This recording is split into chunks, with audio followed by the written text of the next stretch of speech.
We are here for the patient. Ultimately, he has to get the best diagnosis so that he can get the best treatment. And in today's episode, we are honored to feature a name synonymous with cutting edge medical imaging in India, Padma Shri Dr. Harsh Mahajan, founder and chairman of Mahajan Imaging. We tend to work in silos. There's pathology, there's microbiology, there's biochemistry, there's radiology, nuclear medicine, genomics, metabolomics, proteomics. All of these work in silos. My wife, who has been standing shoulder to shoulder with me, in fact, they say behind every successful man, there's a woman. I say that she's also in front. We brought in the first 1.5 Tesla MRI into the country, which was capable of doing functional MRI. Technology matters, but the man behind the machine matters even more. So we have tried to get the best of people in the healthcare segment. You have to have empathy. You have to put yourself in your patient's shoes. You have to treat them the way you would want your doctor to treat you.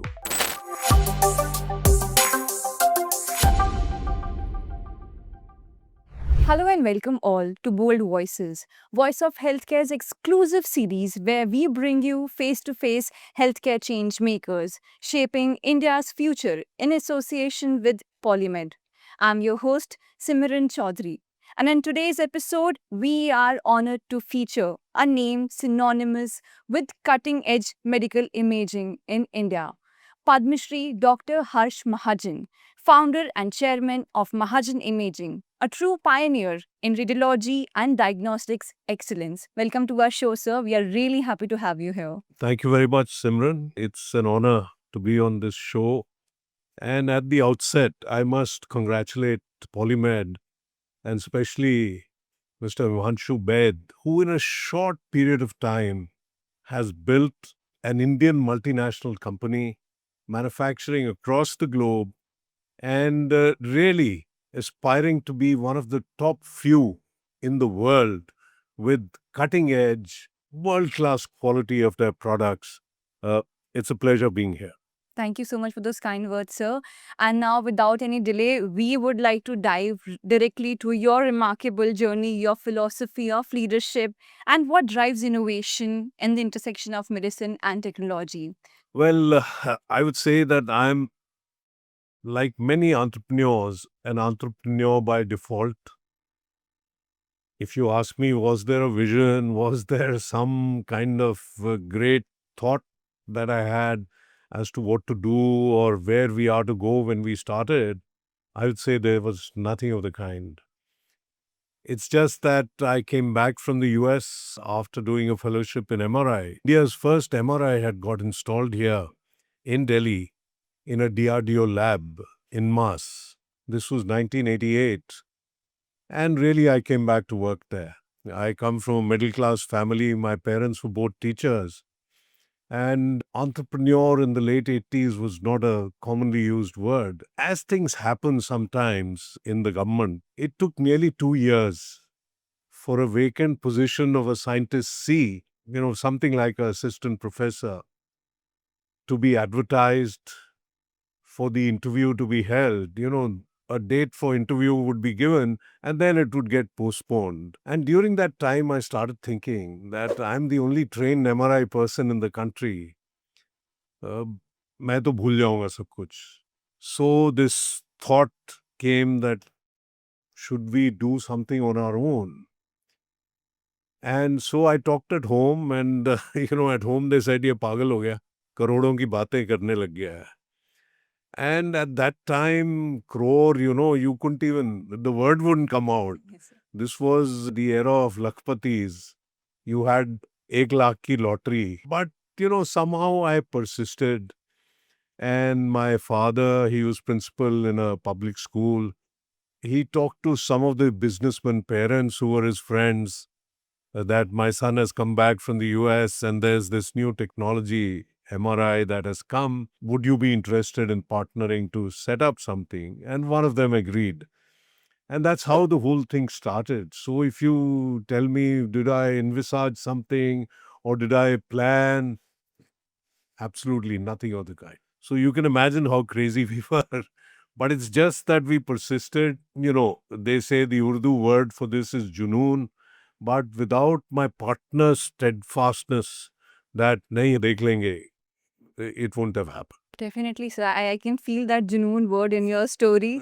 And still, this point of time, we all can feel that, the enthusiasm, the craze behind setting up this, biggest venture in India, being the first imaging diagnostics In organization this in part of the India. country, yes. Definitely, sir. And, going through a lot of struggle and hustle, and after a lot of waiting period, that finally happened. And now Mahajan Imaging has one of the biggest name, a renowned name in diagnostic. In fact, now we are called Mahajan Imaging and Labs since we added pathology and also next-gen sequencing, genomics, into the mix about 4 years ago. So now, actually, at Mahajan Imaging and Labs, we call ourselves a center for integrated diagnostics, where we do from hemoglobin all the way up to next-gen sequencing, and from X-ray to PET CT and everything in between under one roof. I think that's the future of diagnostics, where everything should be available under one roof. Definitely. And I think that is what we are discussing about, the enthusiasm and the Junoon, which is keeping you going and, expanding in a bigger level. I think a lot of the credit should also go to my co-founder, my wife, who has been standing shoulder to shoulder with me. In fact, they say behind every successful man, there's a woman. I say that she's also in front. Definitely, sir. Without that support, and like you said, she was fighting with you in front, like any other leader, and with her, you have managed this. I hope she's seeing this. She'll be very happy listening this, sir. So we know that Mahajan Imaging has become a benchmark in Indian diagnostics and imaging sector. So if you could tell us what are the key differentiators or unique proposition that set Mahajan Imaging apart and enabled it to carve into a distinct niche in such a competitive landscape to till date. See, there are certain factors. One, we were the early starters.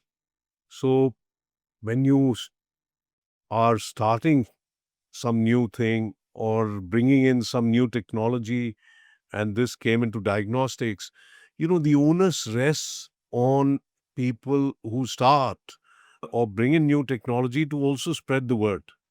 So education, first of the physicians, surgeons, doctors, radiologists, then also technology that we brought in. In the early 90s, it was said India deserves only permanent magnets, which were cheaper, which were not as good in terms of image quality, in terms of accurate diagnosis. But then we somehow took a leap of faith. I had worked on superconducting MRI scanners in the US, and that's what we went for. So we brought in GE Healthcare's, it was called GE Medical Systems at that time, first superconducting MRI in this country. And that differentiated us to begin with. And then, the other thing is that we kept pace with technology. We kept continuously upgrading.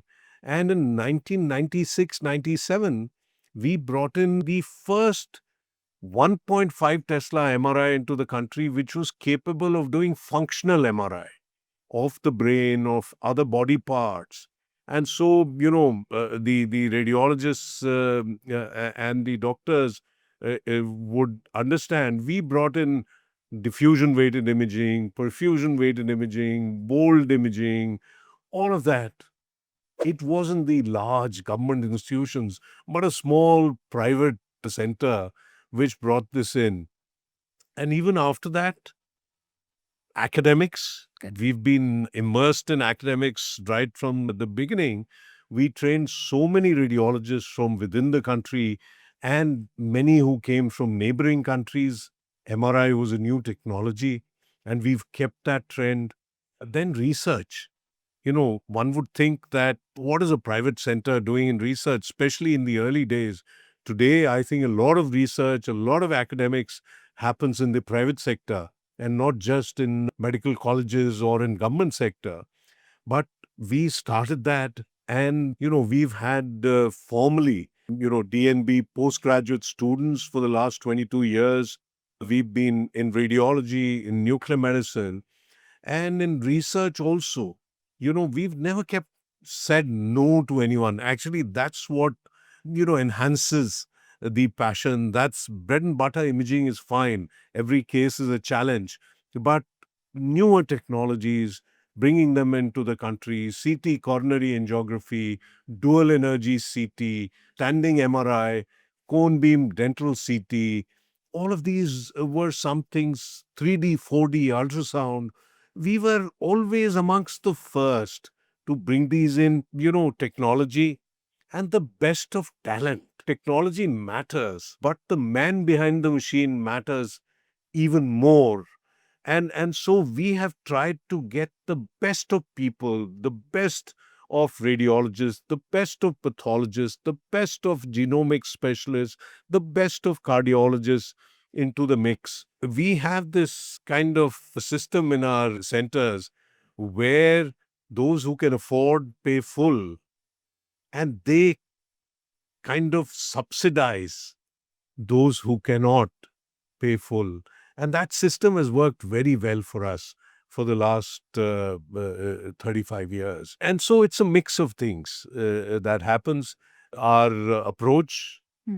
the technology, the people, the stress on academics, the stress on going round the country, round the world lecturing, and research for the patient. We are here for the patient.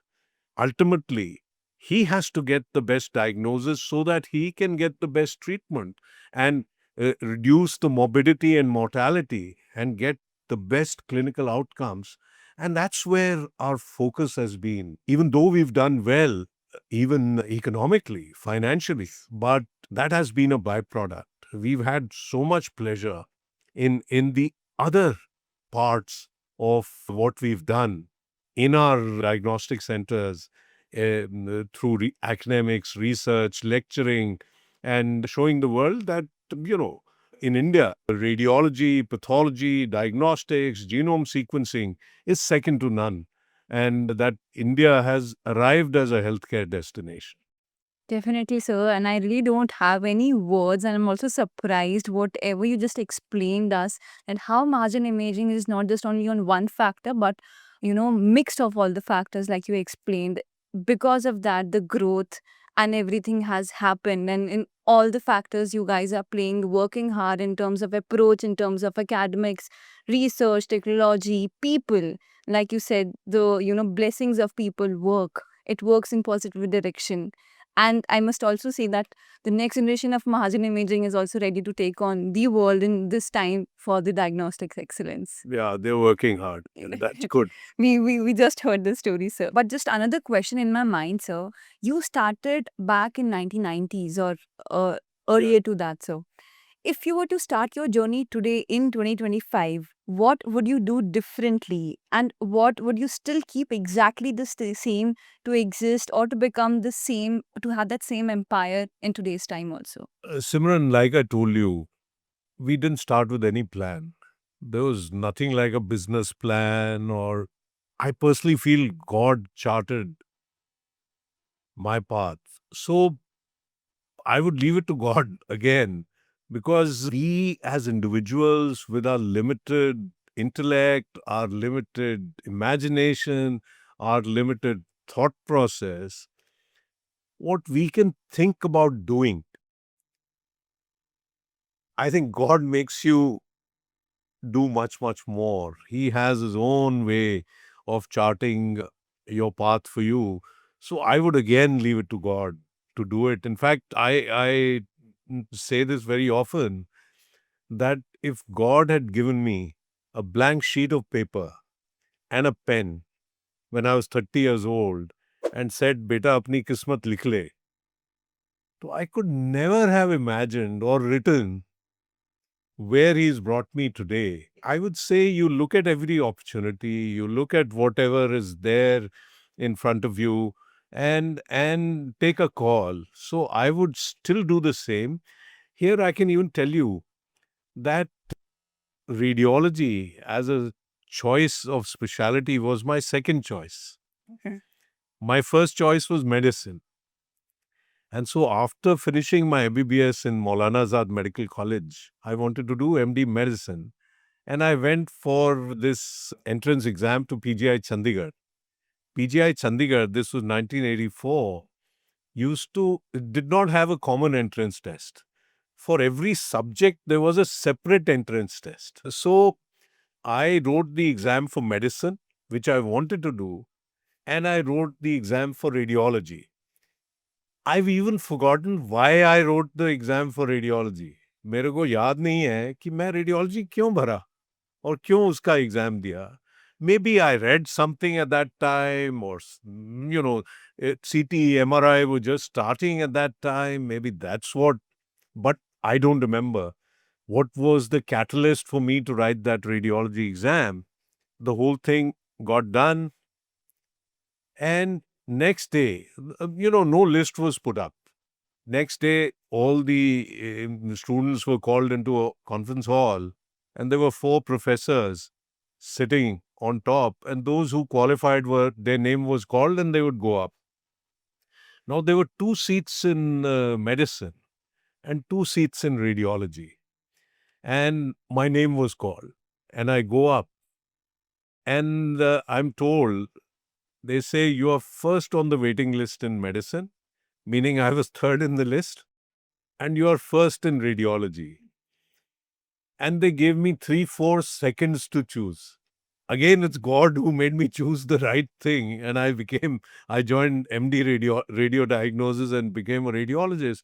So, these things in life, where we think कि हम plan किया है, ये of course you should plan if you can, but you should play with the cards that are dealt to you. I didn't get medicine. Luckily, I took radiology. For the first month, I was not very happy also, but then slowly I grew into it. Similarly, if I'd got the job, when I came back, I would not have been able to do what I was able to in life. So, jo kar sakte the, wo kiya. I mean, for most of people at my age, if they were to look back at the journey of their life, in most cases, they would see that those incidents in life where they felt totally despondent, disappointed, कि ये होना था, ये हो गया. When you look back, you say, यही सही हुआ. Otherwise, I wouldn't have reached where I have. So ultimately, what I even tell young students, someone wants to do medicine नहीं मिली, वो engineer बन गया, कोई engineering करना चाहता है, उसने MBA कर लिया, someone wanted to do IAS, वो IPS में आ गया. I say, whatever cards you are dealt in life, उनको अच्छे से खेलो. And then, do your best, leave it to God. And that actually is also the crux of Gita, where they say, do your duty and leave the result to the Almighty. Uh, at least in my life, that's worked very well. One thing I would continue to do in a similar manner, apart from trying to do the best possible job as a radiologist or as a doctor, look after those who are socio-economically weak, look after the poor. Of course, their blessings count for a lot. Also, I think I would continue getting the pleasure of academics and research and being at the cutting edge. I think those are things I would not replace for being able to, make more money or save more money. One thing maybe which I would do differently, especially in the beginning, would be spend more time with the family. I mean, I hardly got to spend time with the family, in the early years when my kids were small. I would leave home at 7 a.m., reach back at 12 at night, and then there would be calls in the night also. So when I left home, they were asleep. When I came back, they were asleep. And there were times my wife would bring them to the center and for them to meet me. There were no Sundays. Sundays was a full working day. Maybe that's something I would consciously try to change, because we are getting to spend time with our grandchildren now. And that's the time really I never spent with my own children. I would try to probably do that differently. I have nothing to say on this, but one thing that your message gave us a very big learning, कि जो है उसके साथ best perform करो. So don't think about the past. What has happened, and that's what you said. Gita also says, कर्म करो फल की चिंता मत करो, बाकी भगवान देख लेगा. Absolutely. Very rightly said, sir, and we need to keep that in mind and remind us that often, or let's say every day, because now today's generation, we keep on thinking about what has happened, what to do next. Oh, I'm not able to do this because this went wrong and everything. I think we should focus on today, present, and work. That is the must. And with that, sir, we would like to shift our gears to our next segment, which is rapid fire. So we'll be asking some quick questions to you, and we need some fiery answers and whatever comes in your mind, sir. Shall we start, sir? Absolutely. So, one medical innovation you wish you had invented. An AI algorithm which is omnibus. Hopefully, we still may invent it. We tend to work in silos. There's pathology, there's microbiology, there's biochemistry, there's radiology, nuclear medicine, genomics, metabolomics, proteomics. All of these work in silos. I hope someone will build an algorithm which can bring all the data together, be able to make sense of it, and throw out a diagnosis or a differential diagnosis. Anyone who does this, I think, would and to those who are watching, the youngsters, those developers with an aspiration, try doing this, because this is something which, for a doctor sitting in his chamber looking at a patient, to make sense of so much data Correct. is very, very difficult. And on a daily basis, the number of tests are increasing, newer and newer things come. AI algorithm which is able to make sense. Whether it's even possible, I don't know, but that's the aspiration. I think people just got an idea of what to work on next. Absolutely. So, what would you prefer, watching a movie or reading a book? I used to prefer reading a book. Now it's so much easier watching a movie. So watching a movie. A mentor or a role model in your life you look up to? There are many who've achieved so much, but I would think Mr. Azim Premji. I also look up to, gentleman called Jack Welch. He was the global CEO, chairman of GE. And I like to quote two of his, things he used to say. One of them is change before you have to. So this, in the rapidly changing technology segment, we've kind of followed over the years, tried to change before you are, forced to change. Second thing he said, which I follow, control your own destiny or someone else will. These two, I think, have people I look up to. Coffee or chai during your long shifts? What would you prefer? Chai, 1 cup when I wake up, in between coffee all the day, and then one chai in the evening when I go back home. So during work, it's coffee. That too black. One bold decision that changed your career? I think marrying my wife. I think that has changed the trajectory of my whole life. If she hadn't been there, we wouldn't be where we are. And your favorite quote that keeps you going every day? Change before you have to. Hmm. I believe that. Rightly, sir. And that was our rapid fire round, sir. Thank you so much for answering that questions honestly. As we have come to end of our discussion and this amazing, inspiring conversation, last message you would like to give to our young healthcare professionals or radiologists, they are just starting out their career. See, what I want to say is that there is no replacement for hard work. There is no replacement for, knowing your subject well. And in the healthcare segment, you have to have empathy.